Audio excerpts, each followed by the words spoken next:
হলুদ যে সমঝোতার বা এক প্ল্যাটফর্মে এসে কাজ করার যে ঐক্যবদ্ধ চেষ্টা চলছে, ইসলামী দল কেন ন্যূনতম দেশপ্রেম যাদের মধ্যে আছে, ন্যূনতম বিবেক বোধ সম্পন্ন যারা, কেউই বিএনপির সাথে এই মুহূর্তে ঐক্যের জন্য কিংবা সমঝোতার জন্য যেতে পারে না, ইসলামকে ধারণ তারা করতেন প্রকৃত অর্থে, তাহলে কখনোই তারা এভাবে ইসলামপন্থীদের এই সমঝোতাকে বিনষ্ট করার জন্য তারা ভিন্ন কুফরি তন্ত্রমন্ত্রের সাথে তার হাত মিলাতেন না কখনো। একদিকে হচ্ছে আকীদার সমস্যা, আপনি যদি বলেন জামায়াতের সাথে ঐক্যের ক্ষেত্রে, আরেকদিকে হচ্ছে কুফরি তন্ত্রমন্ত্র। তো আপনি বলেন আকীদার যে বিষয়টা, যারা বেসিক ইসলামকে ধারণ করে লালন করে, ঠিক আছে, এদের আকীদার সমস্যা। আরেকদিকে যে ইসলামকে রাজনৈতিক ভাবে মানতেই চায় না, কোরআনের সাথে ইসলামের সম্পর্কই নাই বা ইসলামের সাথে রাজনীতির সম্পর্ক নাই, এই রকমের কুফরি কথাবার্তা যারা বলে, কোনটা বেশি ভয়ঙ্কর?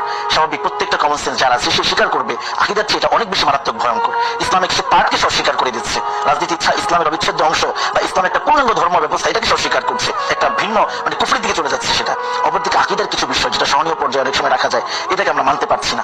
তার মানে হচ্ছে দালমে কুছ খালা হ্যায়। জমিয়ত এখানে যে কথাটা বলছে যে আকীদা আকীদা আকীদা একটু খুলে বলি আপনাকে, জামায়াত ইসলামী এই সমঝোতার ক্ষেত্রে অগ্রণী ভূমিকা পালন করছেন, ইসলামী আন্দোলন তারাও পালন করছেন, এভাবে আর মামুনুল হক সাহেব তিনিও পালন করছেন। তো জামায়াত ইসলামীকে তারা এখানে ট্যাগ লাগিয়ে মানে তারা লক্ষ্য করে যেটা বলে যে আকীদার একটা ভিন্নতা আছে, তাদের সাথে আমাদের কি কোনো সুযোগ নেই। আমি তাদেরকে জমিয়তকে বলতে চাই, বাংলাদেশে আপনারা রাজনীতি করেন কয় বছর থেকে? আপনাদের আগে পাকিস্তান জমিয়তের জন্ম হয়েছে, আপনাদের আগে হিন্দুস্তান জমিয়তের জন্ম হয়েছে। পাকিস্তান জমিয়ত আপনাদের আগের সংগঠন, আপনাদের থেকে তারা আকাবিরকে বেশি ধারণ করে, যে আকাবির আপনারা বারবার বলেন, যে আকাবির স্লোগান আপনারা বারবার দিচ্ছেন, যে দেওবন্দিয়ত আপনারা এই মানুষকে গ্রানোর চেষ্টা করছেন, সেই দেওবন্দিয়তকে কিংবা সেই আকাবিরকে আমাদের পাকিস্তান জমিয়ত যারা আপনাদের আগে তৈরি হয়েছেন বা যাদের ওজুদ অস্তিত্ব আপনাদের আগে হয়েছে তারা বেশি ধারণ করে, আপনাদের চেয়ে বেশি ধারণ করে আমাদের দেওবন্দি সরাসরি দেওবন্দে যে আমাদের আকাবিররা আছেন বর্তমানে বা জমিয়তের নেতৃবৃন্দ আছেন তারা বেশি ধারণ করে। কিন্তু আমি এবার তাদের কথা কেন বললাম, দেখুন পাকিস্তানের যে জমিয়ত আছে আপনি জানেন কিনা, বর্তমানে তার সদর বা সভাপতি হচ্ছে মাওলানা ফজলুর রহমান সাহেব। মাওলানা ফজলুর রহমান সাহেবের রাজনৈতিক ইতিহাস আপনি সামনে রাখেন, 2018 2002 থেকে শুরু, 2018 2022, আমি আপনাকে রিসেন্টলি যে ঘটনাগুলো ঘটছে সেগুলো বলছি। 2018 সালে তিনি একটা ঐক্যবদ্ধ প্ল্যাটফর্ম